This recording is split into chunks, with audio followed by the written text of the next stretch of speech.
कारगिल विजय दिवस हमें बताता है कि राष्ट्र के लिए दिए गए बलिदान अमर होते हैं। दिन, महीने, वर्ष, सदियां गुजरते हैं, सर्दियां भी गुजरती हैं, मौसम भी बदलते हैं, लेकिन राष्ट्र की रक्षा के लिए अपनी जान की बाजी लगाने वालों के नाम अमिट रहते हैं। ये देश हमारी सेना के पराक्रमी महानायकों का सदा सर्वदा ऋणी है। ये देश उनके प्रति कृतज्ञ है। साथियों, मेरा सौभाग्य है कि कारगिल युद्ध के समय मैं एक सामान्य देशवासी के रूप में अपने सैनिकों के बीच था। आज जब मैं फिर करगिल की धरती पर हूं, तो स्वाभाविक है वो स्मृतियां मेरे मन में ताजा हो गई है। मुझे याद है किस तरह हमारी सेनाओं ने इतनी ऊंचाई पर इतने कठिन युद्ध ऑपरेशन को अंजाम दिया था। मैं देश को विजय दिलाने वाले ऐसे सभी शूरवीरों को आदरपूर्वक प्रणाम करता हूं। मैं उन शहीदों को नमन करता हूं जिन्होंने कारगिल में मातृभूमि की रक्षा के लिए अपना सर्वोच्च बलिदान दिया। साथियों, कारगिल में हमने केवल युद्ध नहीं जीता था, हमने सत्य, संयम और सामर्थ्य का अद्भुत परिचय दिया था। आप जानते हैं, भारत उस समय शांति के लिए प्रयास कर रहा था। बदले में पाकिस्तान ने फिर एक बार अपना अविश्वासी चेहरा दिखाया। लेकिन सत्य के सामने असत्य और आतंक की हार हुई। साथियों, पाकिस्तान ने अतीत में जितने भी दुष्प्रयास किए, उसे मुंह की खानी पड़ी है। लेकिन पाकिस्तान ने अपने इतिहास से कुछ नहीं सीखा है। वो आतंकवाद के सहारे, प्रॉक्सी वॉर के सहारे अपने आप को प्रासंगिक बनाए रखने का प्रयास कर रहा है। लेकिन आज जब मैं उस जगह से बोल रहा हूं जहां आतंक के आकाओं को मेरी आवाज सीधे सुनाई पड़ रही है, मैं आतंकवाद के इन सरपरस्तों को कहना चाहता हूं कि उनके नापाक मंसूबे कभी कामयाब नहीं होंगे।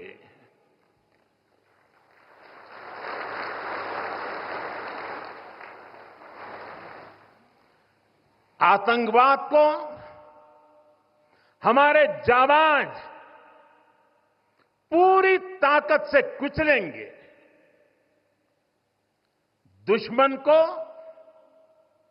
मुंहतोड़ जवाब दिया जाएगा। साथियों, लद्दाख हो या फिर जम्मू कश्मीर, विकास के सामने आ रही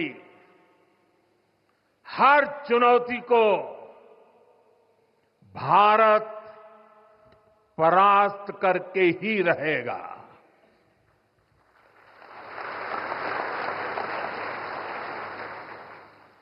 कुछ ही दिन बाद इस 5 अगस्त को आर्टिकल 370 का अंत हुए 5 वर्ष पूरे होने जा रहे हैं। जम्मू कश्मीर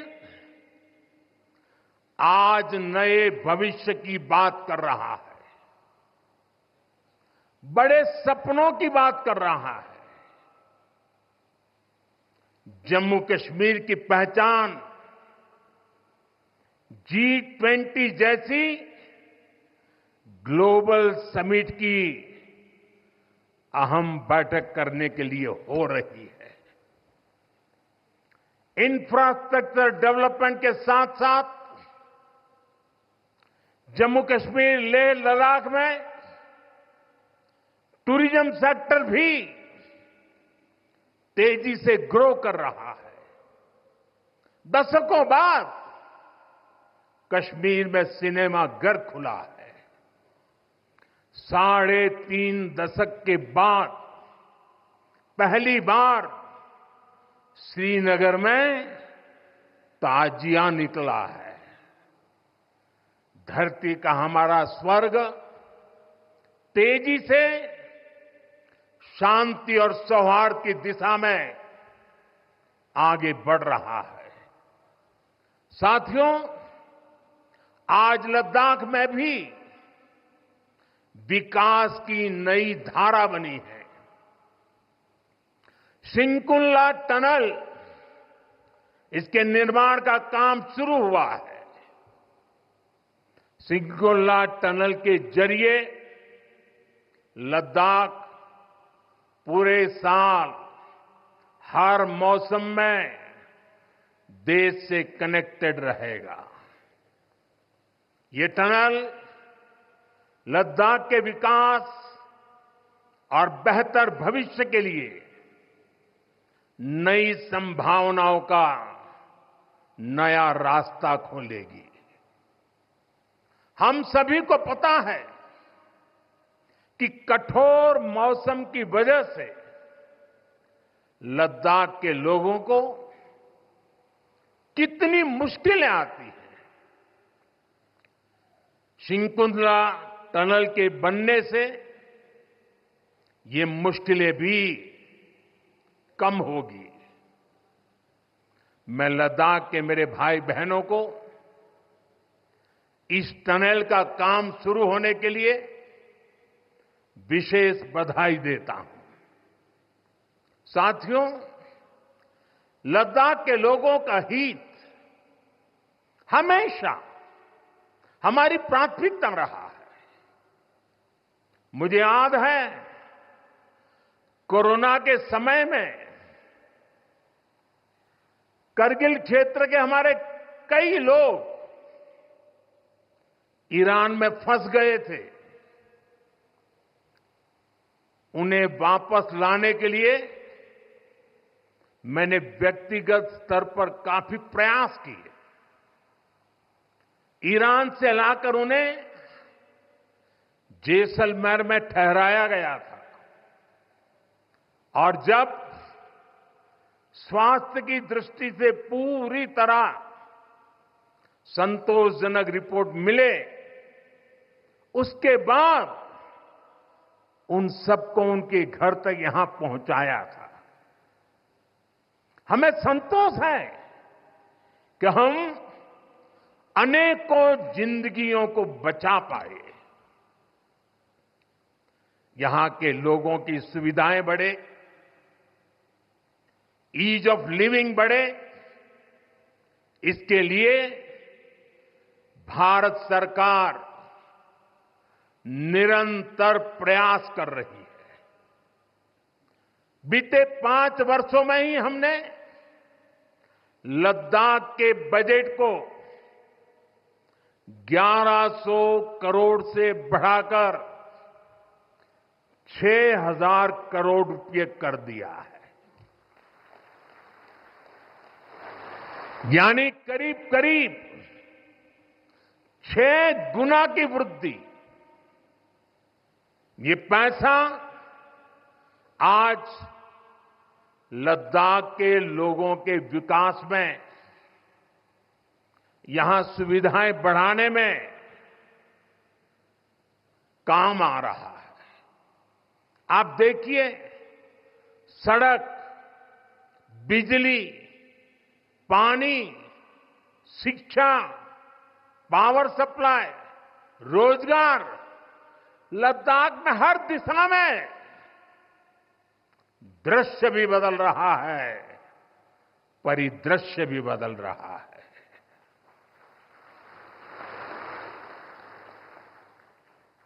पहली बार यहां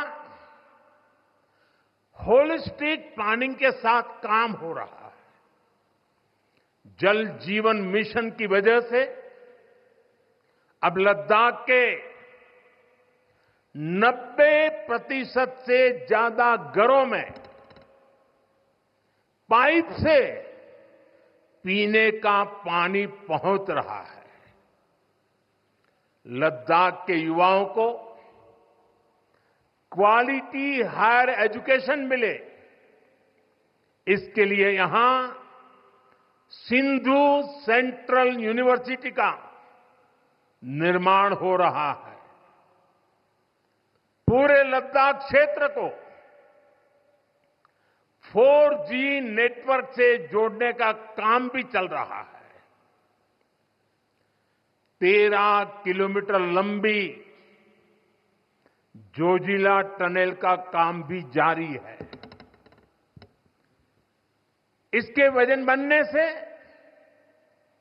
नेशनल हाईवे नंबर 1 पर भी ऑल वेदर कनेक्टिविटी हो जाएगी। साथियों, हमने देश के सीमावर्ती क्षेत्रों में विकास के असाधारण लक्ष्य तय किए हैं। चैलेंजिंग टास्क को अपने हाथों में लिया है। बॉर्डर रोड ऑर्गेनाइजेशन बीआरओ ने ऐसे लक्ष्यों को पूरा करने के लिए अभूतपूर्व गति से काम किया है। बीआरओ ने पिछले 3 साल में ही 330 से ज्यादा इंफ्रास्ट्रक्चर प्रोजेक्ट पूरे किए हैं। इसमें लद्दाख के विकास कार्यों से लेकर पूर्वोत्तर में सेला टनल जैसे प्रोजेक्ट भी शामिल है। मुश्किल टेरेन्स में विकास की एक गति नए भारत की क्षमता और दिशा दोनों दिखाते हैं। साथियों, आज की वैश्विक परिस्थितियां पहले से अलग है। इसलिए हमारी सेनाओं को हथियारों और उपकरणों के साथ साथ कार्यशैली और व्यवस्थाओं में भी आधुनिक होना चाहिए। इसलिए देश दशकों से डिफेंस सेक्टर में बड़े रिफॉर्म्स की जरूरत महसूस करता रहा था। सेना स्वयं वर्षों से इसकी मांग कर रही थी, लेकिन दुर्भाग्य से पहले इसे उतना महत्व नहीं दिया गया। बीते 10 वर्षों में हमने डिफेंस रिफॉर्म्स को रक्षा क्षेत्र की पहली प्राथमिकता बनाया है। इन रिफॉर्म्स के कारण आज हमारी सेनाएं ज्यादा सक्षम हुई हैं, आत्मनिर्भर हो रही है। आज डिफेंस प्रोक्योरमेंट में बड़ी हिस्सेदारी भारतीय डिफेंस इंडस्ट्री को दी जा रही है। डिफेंस में रिसर्च एंड डेवलपमेंट बजट का भी 25% प्राइवेट सेक्टर के लिए रिजर्व किया गया है।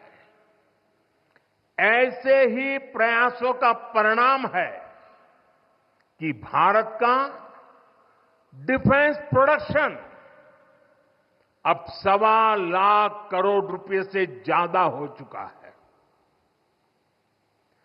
कभी भारत की गिनती हथियार मंगाने वाले देश के रूप में भी थी।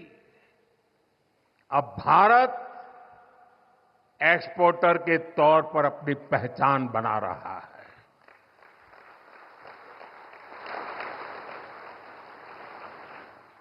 मुझे खुशी है कि हमारी सेनाओं ने 5,000 से ज्यादा हथियारों और ये सैन्य उपकरणों की लिस्ट बनाकर ये तय किया है कि अब ये 5,000 आइटम्स बाहर से नहीं मंगवाए जाएंगे। मैं इसके लिए सेना नेतृत्व को बधाई देता हूं। साथियों, डिफेंस सेक्टर में रिफॉर्म्स के लिए भी भारत की आर्म्ड फोर्सेस की सराहना करना चाहता हूं।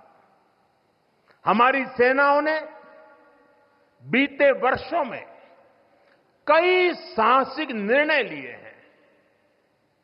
सेना द्वारा किए गए जरूरी रिफॉर्म्स का एक उदाहरण अग्निपथ स्कीम भी है।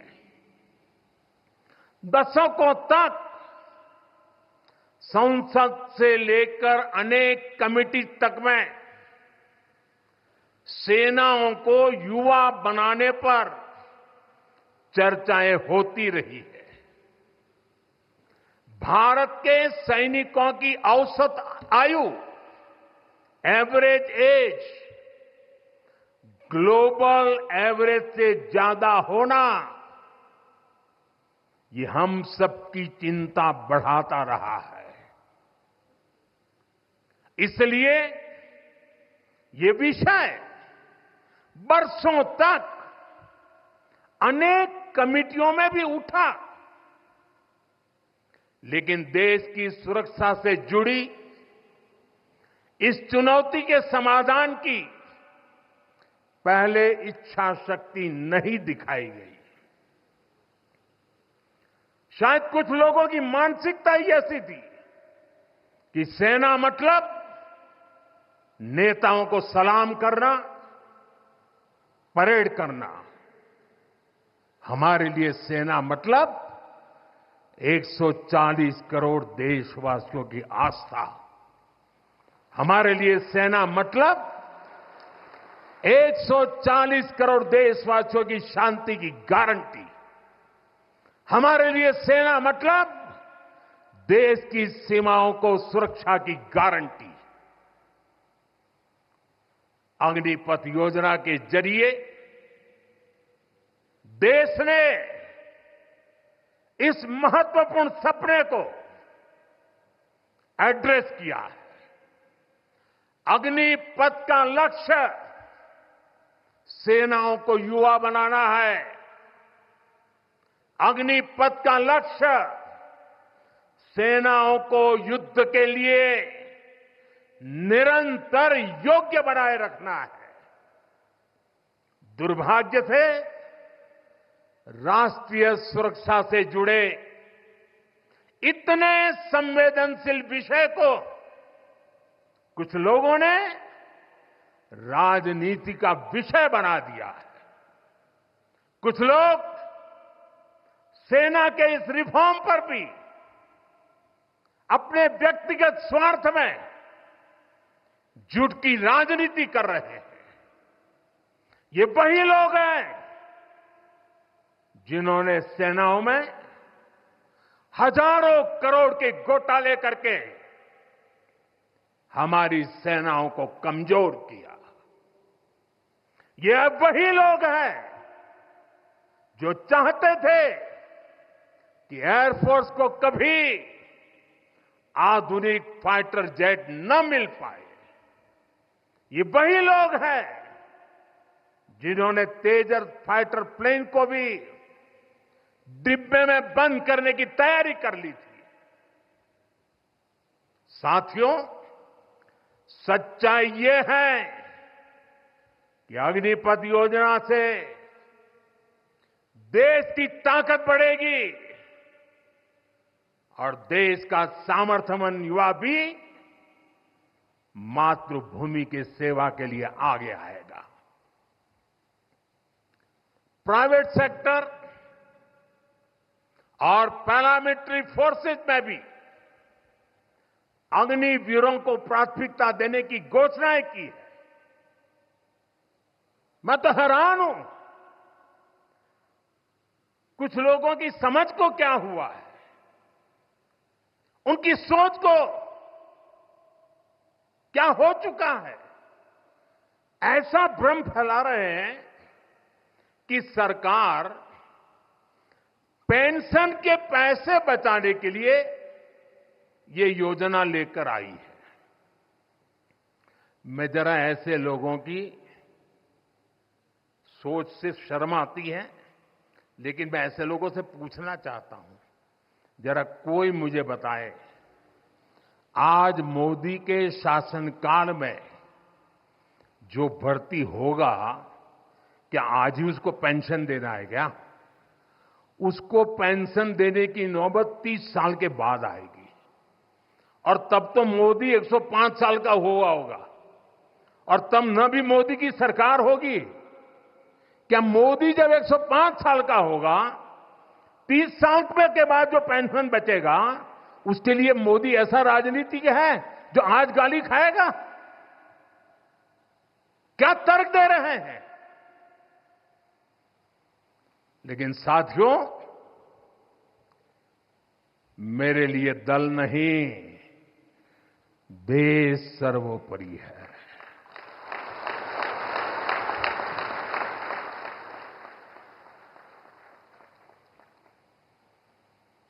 और साथियों, मैं आज गर्व से कहना चाहता हूं, सेनाओं द्वारा लिए गए इस फैसले का हमने सम्मान किया है। और जैसा मैंने पहले कहा,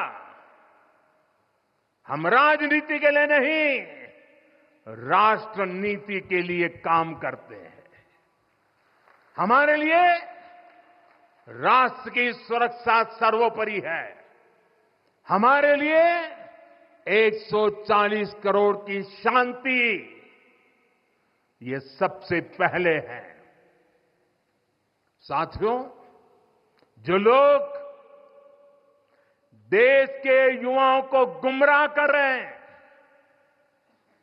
उनका इतिहास साक्षी है कि उन्हें सैनिकों की कोई परवाह नहीं है। ये वही लोग हैं जिन्होंने एक मामूली रकम 500 करोड़ रुपए दिखाकर वन रैंक वन पेंशन पर झूठ बोला था। 500 करोड़।